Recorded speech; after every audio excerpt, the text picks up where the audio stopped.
Hello guys, तो आज की वीडियो में हम करने वाले हैं सीपीसी 1908, जहां हम सीपीसी कवर करेंगे अलग अलग पार्ट्स में।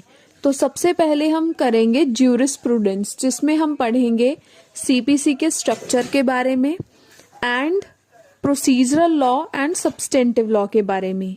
So let's start with CPC. तो सीपीसी एक प्रोसीजरल लॉ है। अब लॉ टू टाइप्स के होते हैं, first is procedural law and second is substantive law. Procedural law हमें बताता है कि राइट्स एंड लायबिलिटीज को कैसे एनफोर्स किया जाएगा, एंड सब्सटेंटिव लॉ हमें बताता है that what are rights and liabilities of individuals. So CPC is the manifestation of the principle of ubi jus ibi remedium, जिसका मीनिंग है where there is right there is a remedy. So CPC इस principal के ऊपर based है and ये section 9 के साथ भी रिलेट करता है, क्योंकि सेक्शन 9 में हमें बताया गया है कि कौन कौन से सिविल सूट्स हम ट्राई कर सकते हैं।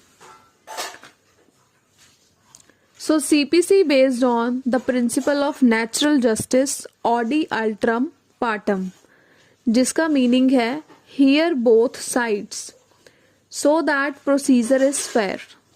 तो अब हम देखते हैं कि CPC का स्ट्रक्चर किस तरह का है। Code of civil procedure. अब यहाँ कोड का मीनिंग है एक्ट, संहिता या लॉ।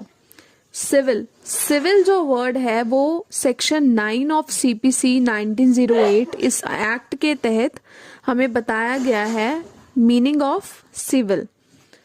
सो कोड, सबसे पहले हम समझते हैं that what is code. Code का मीनिंग है असेंबलेज ऑफ रूल्स एंड उसके बाद एक्ट कोई भी एक्ट हो सकता है, जैसे एक्ट ऑफ लेजिस्लेचर, जिसे लेजिस्लेचर ने बनाया हो।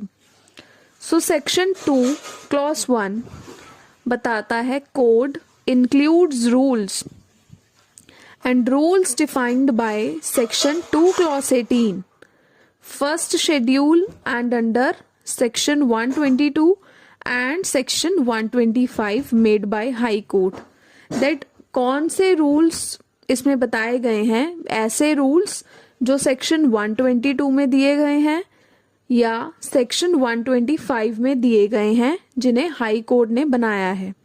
सो जो सीपीसी का स्ट्रक्चर हमने अभी पढ़ा है वो किन किन से इंक्लूडेड है। सबसे पहले